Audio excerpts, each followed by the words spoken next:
Okay, thanks, Rebecca, for joining me this morning. So before we start the full interview, can you just confirm, give me a verbal yes, that you are okay with conducting this interview today, that you agree to being interviewed? Yes, I certainly agree to being interviewed. Thank you. Thank you. Okay, so my first question to you is, we're going to talk about the background about your life. So as you think about where you are today, how would you depict the journey that's brought you to this point? So you might want to sort of focus on what your career arc looks like, what the central commitments are, and what you consider your most significant achievements to this point so far. Okay, so a bit of a bio sketch. So I'm from Western Sydney, and I studied at undergraduate level. I did art history and criticism, and that's really where I first encountered feminist perspectives. I was very taken with feminist philosophy and feminist perspectives in art history and criticism. And then that kind of politicized me. So I ended up doing a Ph.D. in political science and reading into feminist political theory. So I decided to go into academia. I felt that, that was really my calling. And so my focus has really been, I've spent, more than 20 years kind of reading feminist theory and contributing to those debates. And so I'm trying to think, how would I, being from Australia, I've migrated from Australia to New Zealand.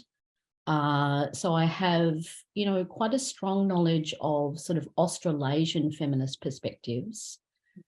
We often find that kind of perspectives from North America tend to dominate the debates, but Australasian feminist perspectives are delightfully different to North American perspectives in, a whole variety of ways. And so I guess my place in things, and the place I've sought to make for myself, is sort of a feminist thinker from the South, and, of the South. So, yeah, really feminist theory and kind of being active in the academy as a feminist is really where I would kind of locate my, my sort of calling and, really what it is that I'm focused on. Right. I'm not sure whether that's a full bio sketch. I'm sure there's many things I could speak to outside of that, but that's where I would want to start. Okay, so it's interesting that you say that the viewpoints from a feminist of the South and perhaps the North American perspectives are different. Could you speak to that a little bit? Because I think that would be very interesting for everybody back home in Michigan, but also for others using these materials. Yeah. Well, I think feminists from the South often see things differently, and have a different encounter with Northern generated cultural content and political, the way things are going politically.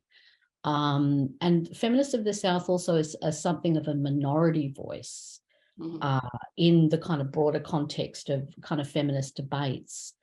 And I like the idea of, in my own work, this showed up sort of in the 1990s, really, is when my sort of feminist perspectives, I was kind of growing a feminist perspective, if you like.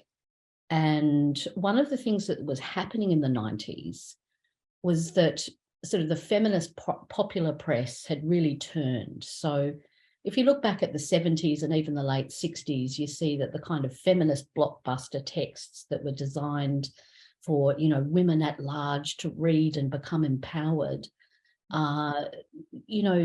they really, that's a really real signature feature of the second wave of feminism, in coming from the Northern Hemisphere.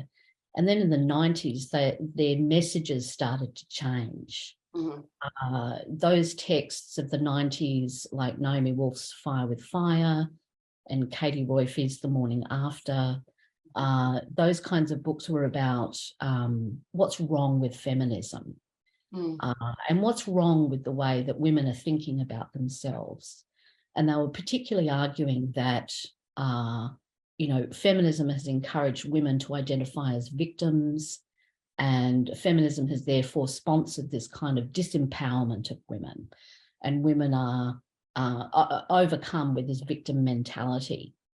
And I believe that it's my sort of positioning in the South where I was, I like to identify as a bit of an angry penguin. So I don't receive kind of, the cultural messages of the North. I don't just sort of accept them.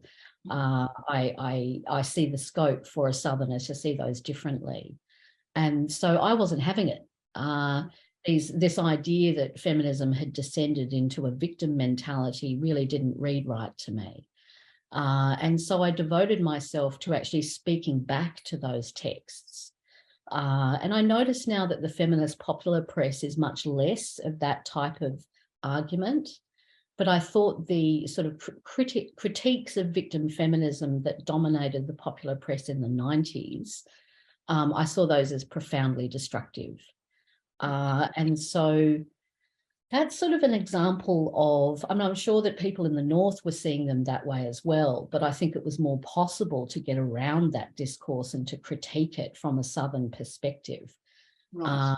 I was literally working in a bookshop, and one of my first jobs was to unpack all of the books, all the copies of Katie Royfe's The Morning After that had just come in from the States, in these fresh boxes, and I had to unpack them and put them on the shelves. And I actually had an experience where a customer had purchased Katie Royfe's book, and then soon after, days later, she kind of came back and she wanted her money back. Oh. Yeah, she said, I thought this was a feminist book, but really what this book is telling me is that, feminism is wrong, and I'm not interested in that message. And so I had to kind of wrangle the manager and make sure this woman actually got her refund. And so that's an example of, I often return to that moment, and it's an example for me of a moment where I thought how important it is to speak back to these very strong cultural messages and to critique them. Yeah. Yeah, thanks. That's excellent. Okay, so second group of questions is really about and you've covered this a little bit, what drew you to the work that you've done, and how you first became involved in the area, and that little vignette that you've just told us really speaks to that. But perhaps in this block of questions, you'd want to focus on, this is the really interesting bit for me at least, how has your life shaped your work, and vice versa? How has your work shaped your life to this point?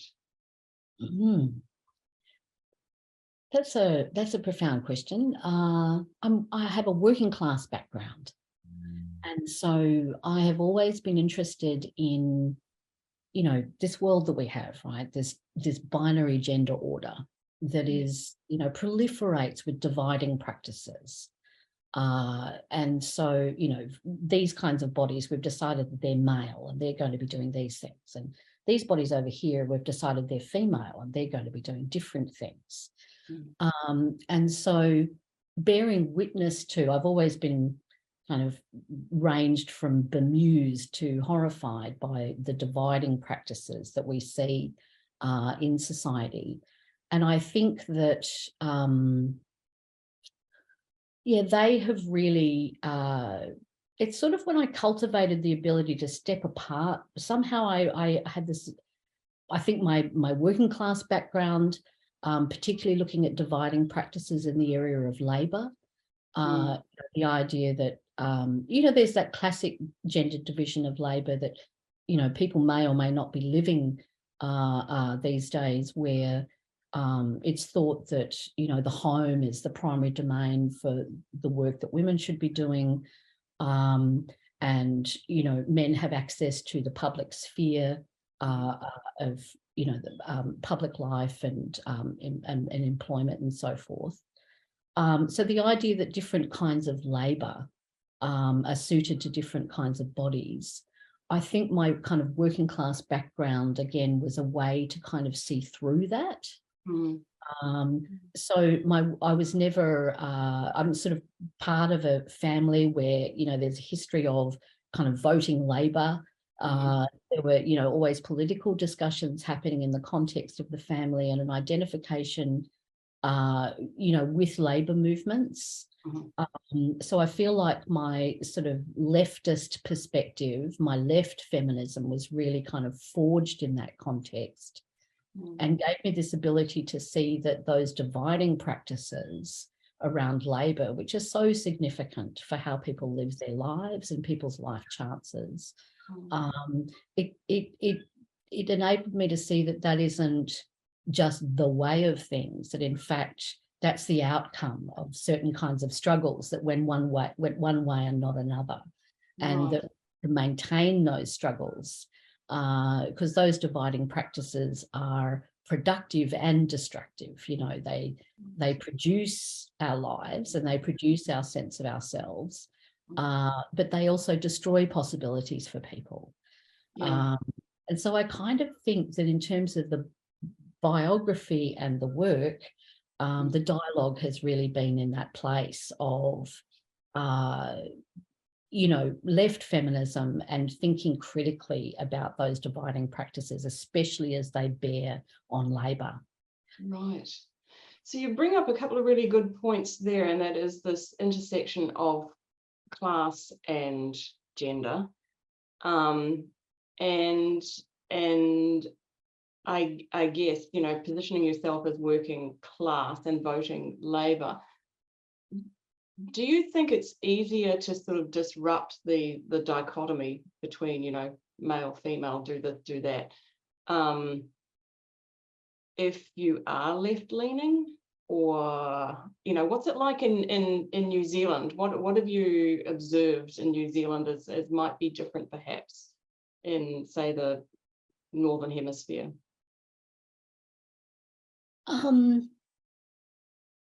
Well, in terms of that question about the left, and if you're left-leaning, can you perceive the problems with the system? Because I do think that's the case. And I do think there's such a rich kind of world of socialist feminist thinking that helps with that. But in terms of New Zealand,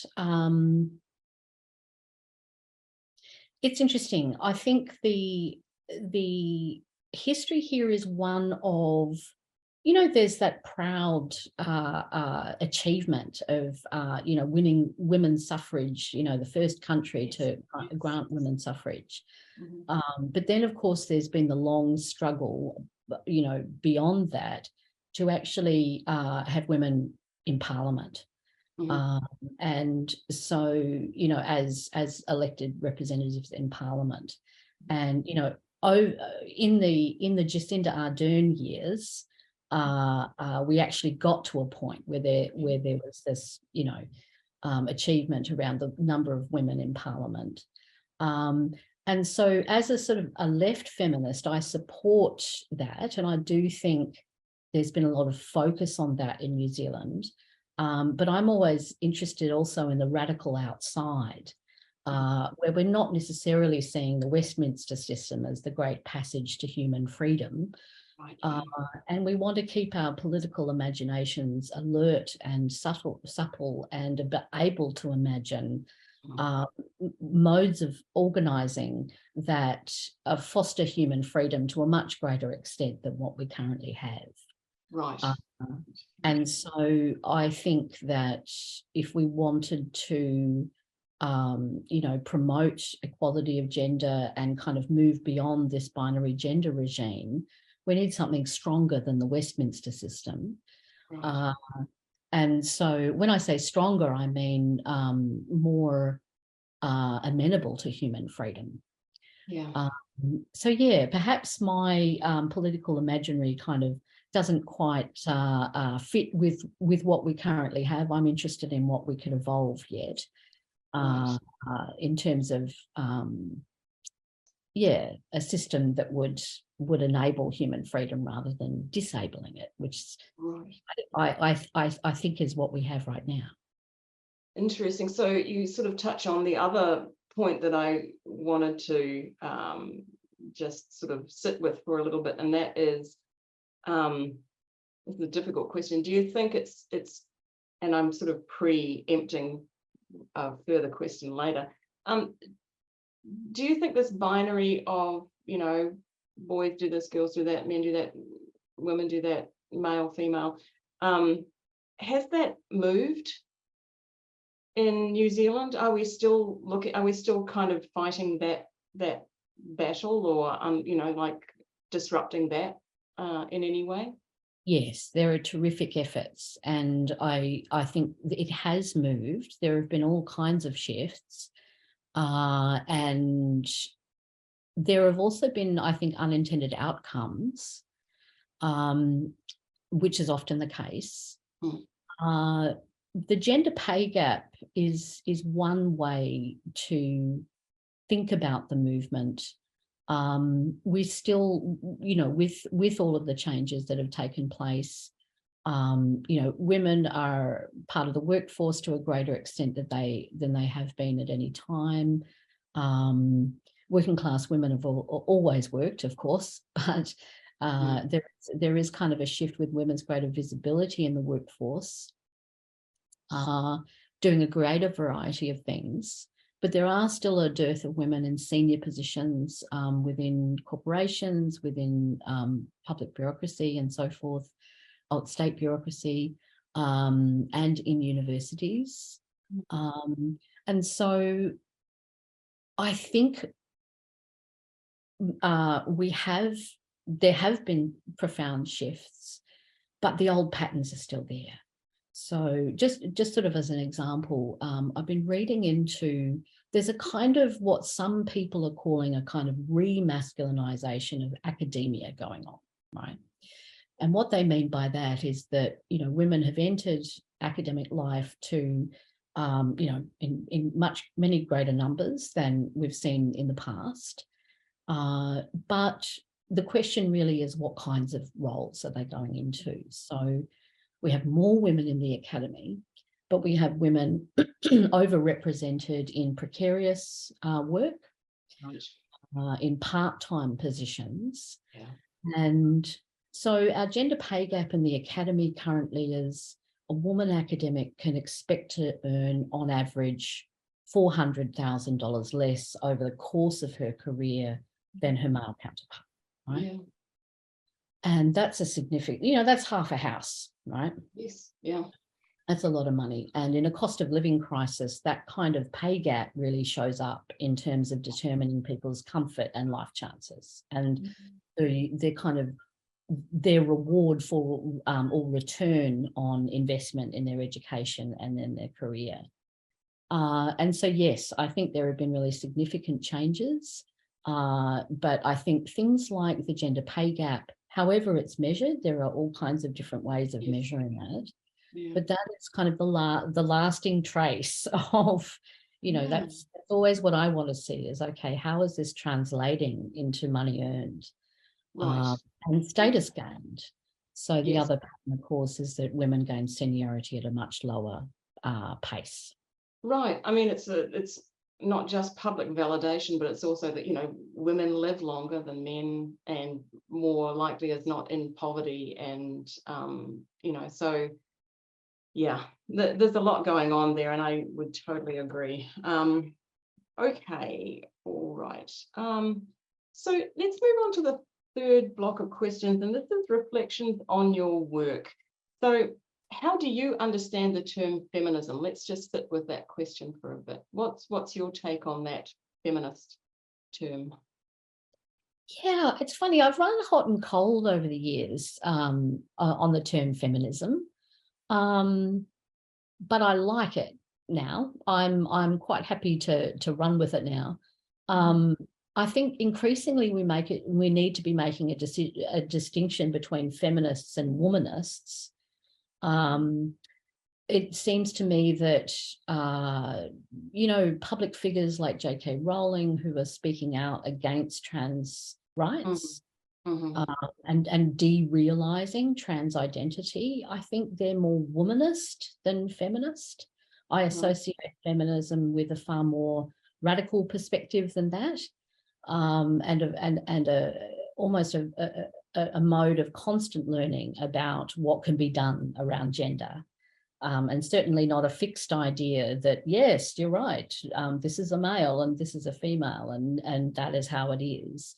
So Right. that's one sort of, at the moment, I'm reluctant sometimes to identify as a feminist because I'm not happy to, be supporting in any way a transphobic position. Right.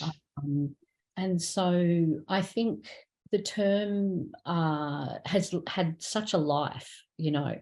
um, it's had so many different meanings attached to it, but it is still the key term I use to describe what it is that I'm doing. And it's about not just promoting equality between the sexes. For me, it's more than that. It's also about thinking and rethinking gender in relation to the human, and kind of realizing that whatever we think we're sort of stuck with and that can't be moved, in fact, we can creatively remake ourselves. We're not stuck with a gender order in which inevitably these kinds of bodies must do that and those kinds of bodies this. We're far more able to evolve new ways of being.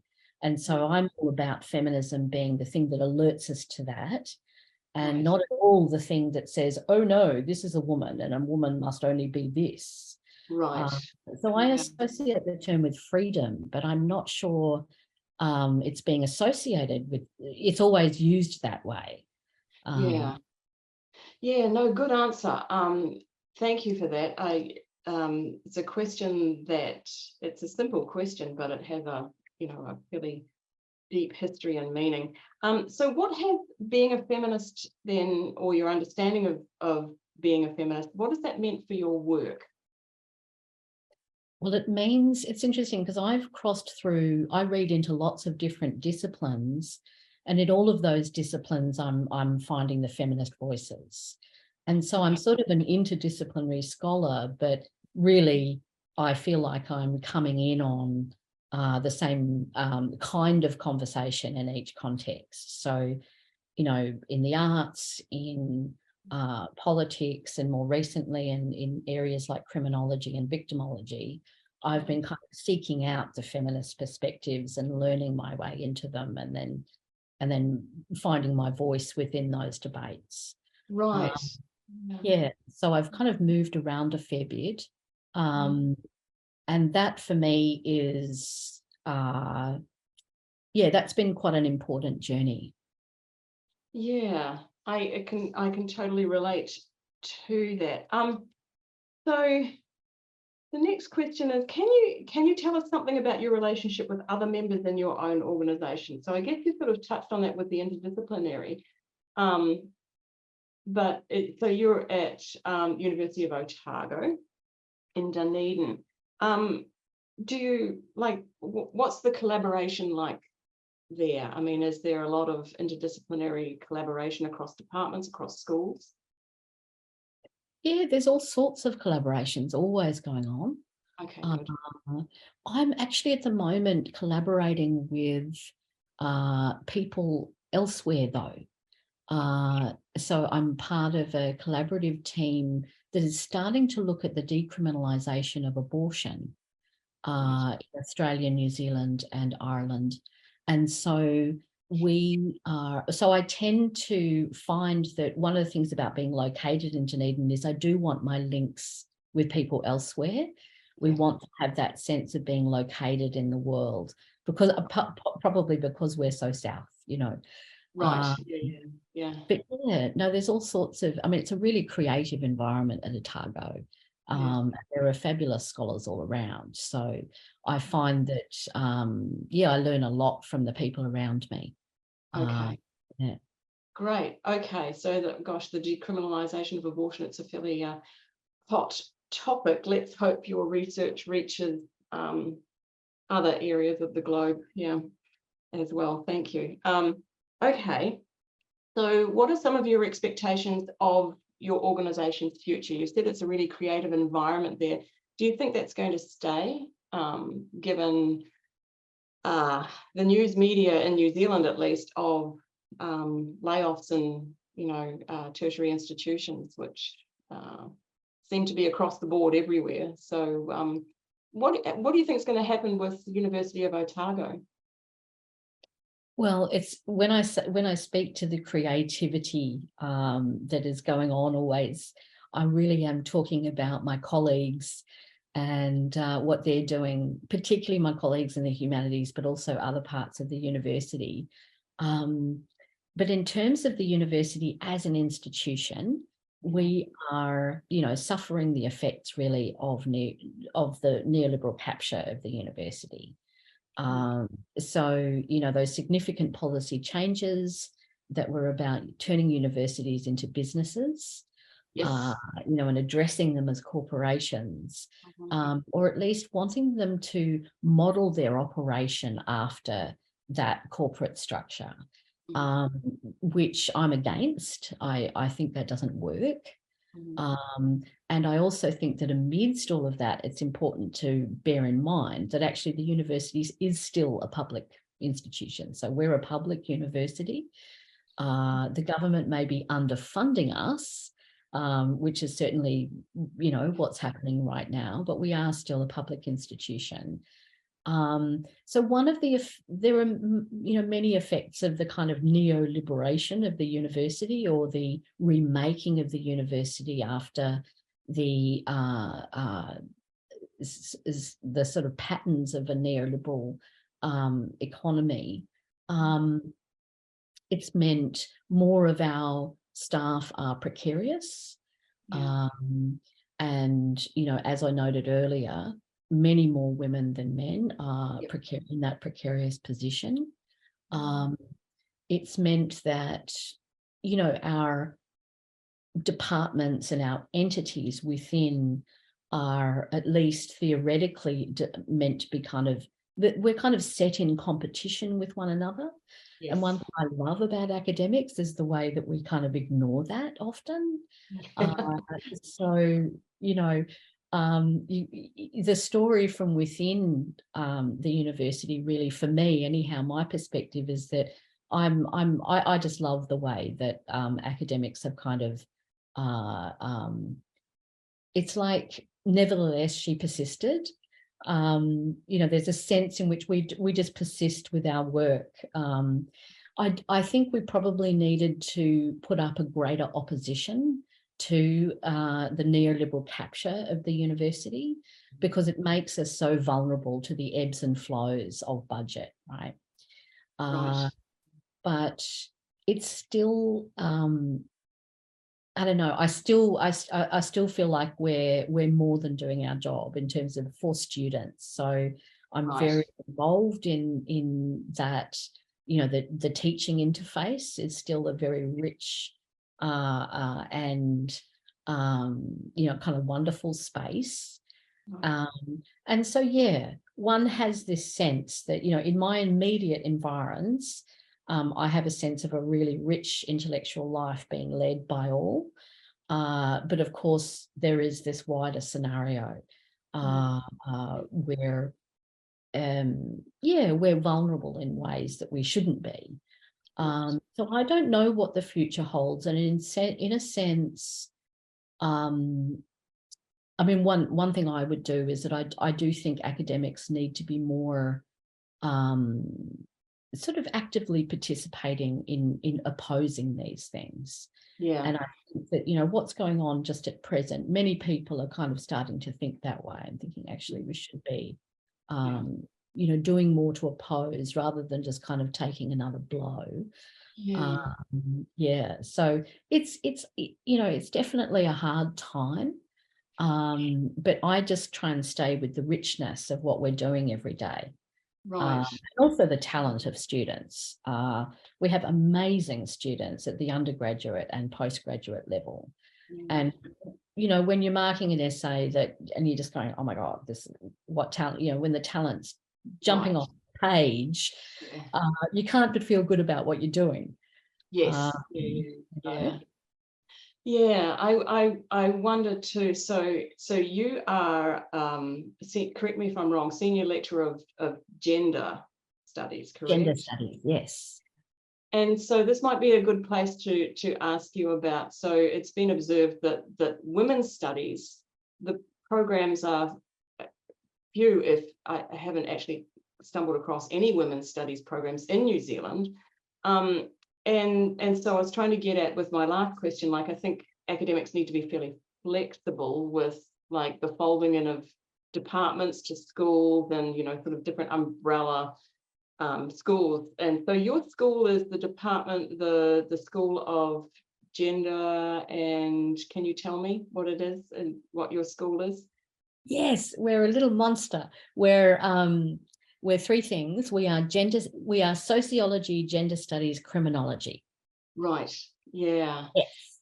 So could do you have any sort of opinions or take or knowledge of the history of when did women's studies schools, departments, areas, when did they start to sort of disappear in New Zealand? I guess the 2010s. I remember we were always getting these dooms now news, you know, that another program was under threat. Then there'd be the campaign to save it. And then almost inevitably, one thing that's so dispiriting about these situations are the mighty campaigns that get put up and then management decide to go ahead nonetheless, you know. So the term consulting and consultation, those terms seem to be meaningless these days. Yeah, so it's difficult for me to speak to this because I wasn't part of those programs. Right. But what I can say is that, well, I think two things have happened. Firstly, of course, gender studies isn't the only place where things like feminist knowledge are on the curriculum. Mm-hmm. So right across the humanities, you have, you know, you might have 1 week in a paper, or you might have a paper where a whole half of it is about, you know, is bringing in those kind of feminist perspectives and intersectional feminist perspectives and things like that. And so I think there has been that sort of generalization of gender studies or women's studies across the curriculum. So that's one thing. But I still argue that even when you have that happening, you need a gender studies program. Yeah. And that's a place where, you know, we're doing duty to a discipline that exists. We're reading the history of that discipline. We're understanding the key figures within it, and that is concentratedly what we're doing. And so even though gender studies is represented outside of our program, when somebody in another area pops up with a paper where they're saying, hey, gender studies, we're going to be putting this paper in and we're going to have feminist perspectives in here, we say, that is mighty, thank you. Right. We'd like our students to be able to do that paper. Can we include you in our major? Right. And so we've been really collaborative when it comes to, you know, the popping up of gender studies across the place. And that's just yet another paper that our majors can take. Right. And so instead of that working against us, it's really worked for us, and it's made sure that our students have sufficient offerings to get through their majors. Right. So they do it core papers with us. We run a full first year program. I teach a second year paper looking at feminist theory. That's a core paper in the major. And then beyond that, they have a whole variety of other things that they can do in our program and elsewhere to make up their majors. And our numbers are very strong. They have always been strong. And I think, I don't know, I can't actually speak to what it is that is working for us. Right. I think there are probably many things, but that's how things have gone for us at Otago, in a very positive direction. We're a really strong program. We altered our name to no longer be saying women's studies, to be saying gender studies, not in order to, you know, didn't come from a negative critique of women's studies. It was more reflecting it did reflect a kind of broader perspective that we were wanting to have our curriculum embody. So we were looking at, our curriculum kind of looks at the making of gendered subjects and the way in which the making of gender is also the making of sexuality. That, you know, the gender norms and norms around sexuality are actually articulated. Right. And so maybe it's that, I don't know, I think that kind of a curriculum that speaks to those broad processes has been attractive to students. Right. Yeah. And one thing I find year in, year out, we have plenty of students coming along and wanting to hear all about feminism and all about perspectives and, you know, history of sexuality. And yeah, so it's gone well for us. Right. And which makes me feel like I don't exactly understand, but I do think that there is an unfair prejudice against women's studies that goes on. Women's studies is one of the only disciplines that students created. You know, when you look at how our disciplines evolve, it was mighty radical, stroppy students in the 1970s who said, we go to history class, we go to law, there's no women on the curriculum. Women write books. Where are their books? Where are the women scholars? And that's one thing that's really important to me. I was part of an audit many moons ago of the number of women authors in political science on the curriculum across Australia. And it was an abysmally small number of women. So we have this experience where women are actually a majority of the undergraduate students at Otago, and I think generally, all women tend to go to university. And then they go in and they're confronted with these curricula where there are no women voices. That's not a good situation. And so my thing is, let's make sure that the women scholars who are out there, the ones who have actually managed to live lives in which books are written and significant scholarship is achieved, let's make sure they're on our curriculum and we actually read and engage with what they're doing. So that's one of the things that I feel like my role really is to ensure those connections, and that women aren't just writing books, that those books are being read. Excellent. You made an excellent point about women's studies as being sort of like a bottom-up development, and I've not thought of it that way before, but now you're carrying the torch as a top-down kind of a excellent. Thank you. That speaks well to that question. So here's the gnarly question that we were sort of talking about before we started the interview. How do you perceive the relationship between scholarship and activism in general and in your own work? So let's sit with that for a bit. Scholarship and activism. So I'm wanting here to refer to Sara Ahmed, her work around the feminist killjoy and her concept of feminist theory, which is one of the most wonderful ways I've ever heard feminist theory talked about. Feminist theory is homework, the work of making this world one's home. So feminist ideas, and she talks about keeping company with feminist texts, and that as a feminist theorist, you're always in good company. You have, you have these wonderful books. And so one of the things I really appreciate about what she's articulated there is that there is a kind of activism always already going on when one engages with feminist theory.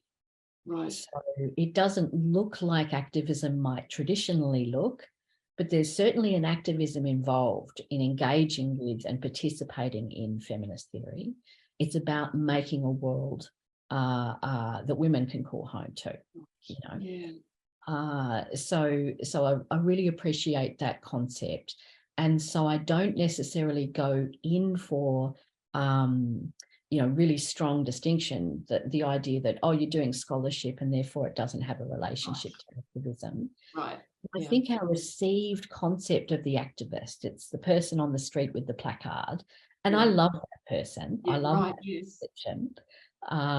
But I also think that we need to broaden it. And it was a few years ago, I examined a PhD, a brilliant PhD about the women's movement in Iran. Right. And of course, this person went for 3 years doing this PhD, and the response when he would say what his topic was, but there is no women's movement in Iran. Yeah. And he did this painstaking research to find that there is indeed this continuous women's movement in Iran. But all of our concepts of what a social movement is didn't fit what he had found. And so I think when we think about the activist, the hero on the street with the placard, I think we affirm that figure. But we also need to see activism, if we're thinking of activism as acting differently to how you might be expected to act, according to your gender role, for example, and maybe in that shaking things up a little bit and creating a space for difference. Yes. I actually think that's happening in manifold ways often. Agreed. You know? And so I celebrate the small moments of activism as well as the grand moments. Yes. And I like the figure of the activist too, because I think we've gone almost too far about the idea that Parliament's going to solve these problems. So I think we need our voices outside of Parliament, our radical voices. At the end of the day, all levels, the subtle and the not so subtle. Yeah. Yes. Excellent. So thank you. You did, I know you were a little worried about that particular question, but that's a great answer. So the question that I'll say this question, but you've answered it, and perhaps you could speak further to it. Do you identify as a feminist? Yes, definitely. I love to grab hold of the term and then have a big conversation about what it might mean. I love the way that it's always accruing new meanings.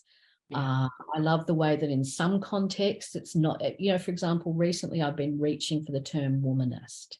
Yeah. Sort of been thinking, I know people who have far more sort of, if you like, credentials in feminism than, say, an author like J.K. Rowling. But unhesitatingly, people are saying, feminist thinker J.K. Rowling has said this.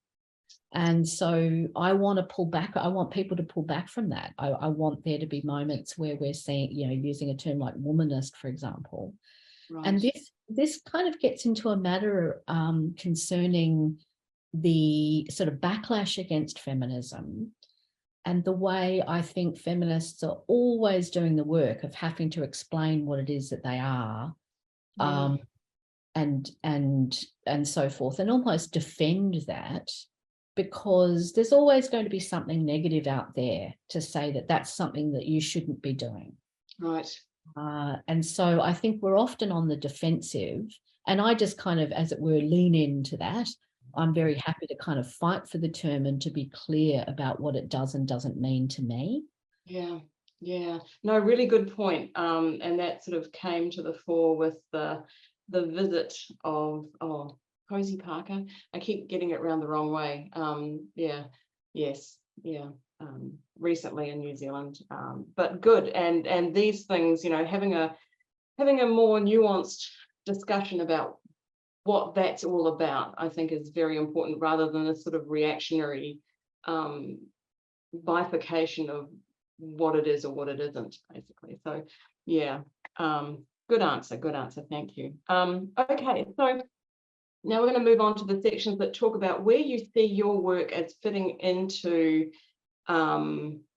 feminist scholarship, I guess, within New Zealand, and we've spoken a little bit about this internationally. So you collaborate with others. You're doing this collaboration with New Zealand, Australia, was it, and Ireland, decriminalisation of abortion. what other things do you do nationally and internationally? What other colleagues do you have in the globe? Actually, I mainly do sole authored work. All right. Yeah. I'm mainly a kind of sole author kind of person. And, you know, my key work from some years ago, though, it came out of my PhD, and it was a critique of the notion of victim feminism. Right. So what I was arguing there, I was kind of speaking back to this idea that being a feminist means seeing yourself as a victim and just being endlessly sad about that. And I argued that actually victim identity is the result of a kind of feminist consciousness where you've realised that victimization that is being kind of papered over and not responded to really is happening. And so I affirmed the importance of naming victimization, and that, you know, arguing that this was a, you know, a significant thing to do politically. More recently, I'm doing some work at the moment on the origins of victimology. And so what I've found is one of the fathers of victimology was actually a criminal defence attorney who specialised in rape law. So he was defending people on charges of rape. And so he kind of created victimology as a way to depict all of those who might present to police saying that they've suffered a sexual assault as inevitably lying. And so he is a key, I'm arguing in the work I'm doing about him, that he's kind of a key figure in the 20th century perpetuation of rape myths and in rape law. Because one of the sort of raging injustices here is about the legal response to sexual assault. Yes. And also, of course, the institutional response to sexual assault. There is a very long history there. So, you know, at the beginnings, the first sort of legal codifications of rape many, many moons ago, the woman was the co-defendant, and the victim was the man who owned her. Right. And so it took the French Revolution to create different codes that codified rape as happening to the person who was raped. Right.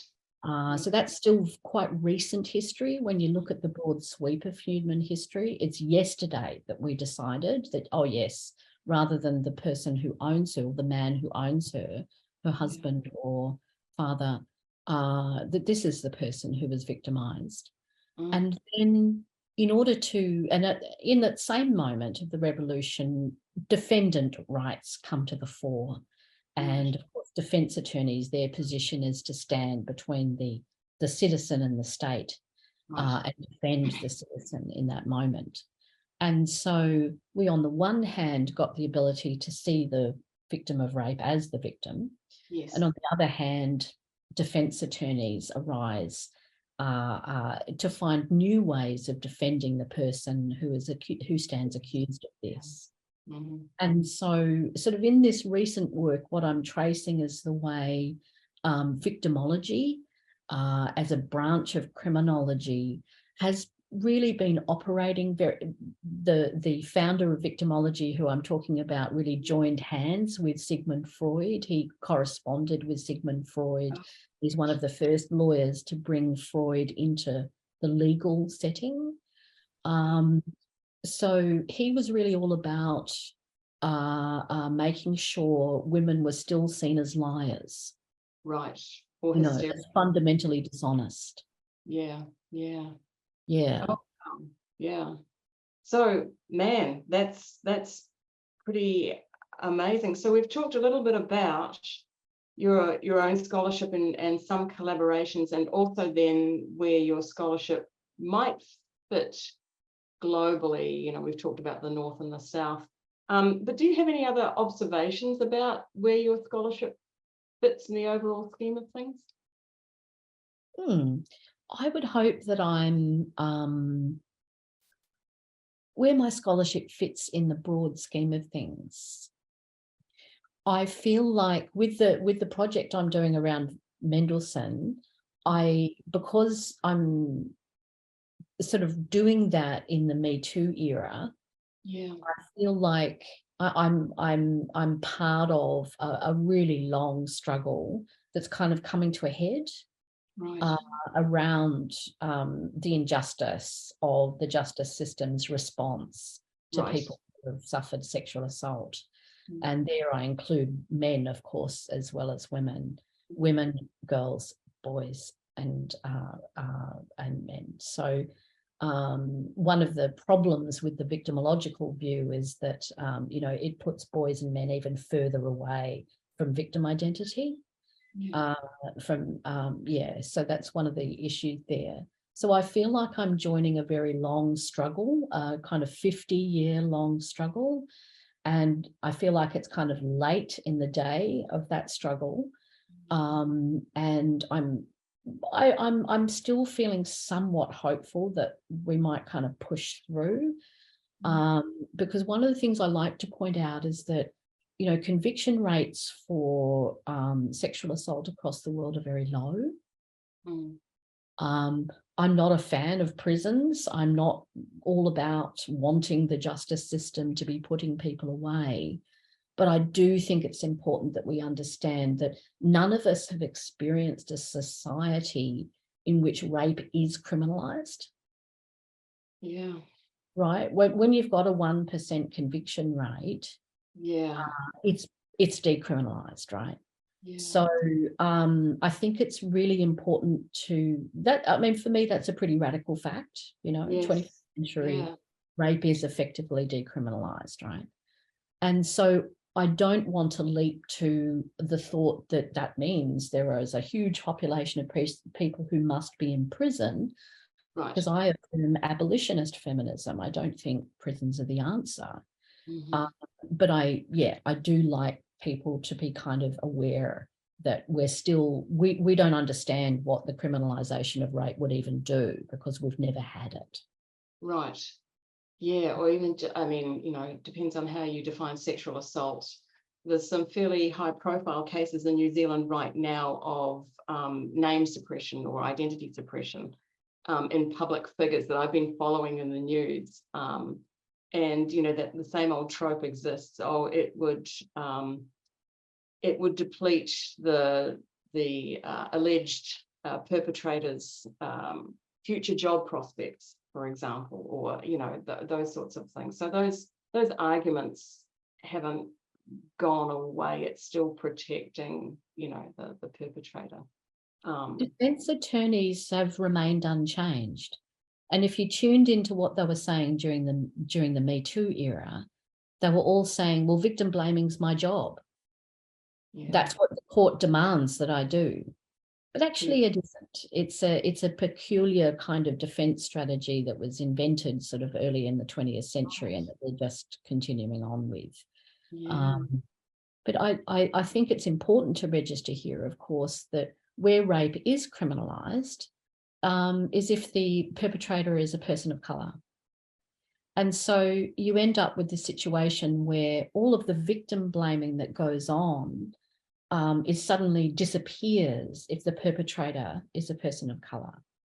And so you can see then that there is something, not only is that a kind of very specific and victimising use of the law, but it's also, it goes to show that all of those arguments about the reputation of this person must be upheld, and the whole tenor of the rhetoric, they'll only be doing that if the perpetrator and the victim have a particular profile racially. Yeah. Excuse me. And if that profile is different, so we can drop all of that, convict. Right? Obviously, I'm overgeneralizing here, but that's broadly the situation. So rape law has been used historically as a tool of racial domination. Yeah. So that's where the criminalisation of rape has kind of been skewed toward this sort of, basically to racism. And so yeah, there's an intense set of problems sit around this. Yeah. When we're not responding properly to sexual assault, or it's all its many forms. And I think it's really important to remember that we are able to. There's nothing biologically dictating that sexual assault must occur. We're able to get beyond this problem. We're able to eliminate this problem. Just have to really realise our capacity to do that. So I guess the work I'm doing, I'm all about trying to move us in that direction. I'm conscious that my contribution is small, but nonetheless, it's a meaningful contribution that will hopefully. Yeah, no, congratulations. It sounds like really, really interesting work. And you certainly are interdisciplinary. That's history, law, gender, women's studies, all of it. All of the things. Yes, the humanities. Yeah, yay. So I have no further questions. Do you have anything further that you'd like to sort of contribute, or any other comments that you'd like to make? Let me think. No, I think I'm good. There were probably things here and there that have popped up that I thought of possibly saying, but no, I reckon that's okay. Yeah. Okay. And if you do think of anything, if you really do think of anything, let me know.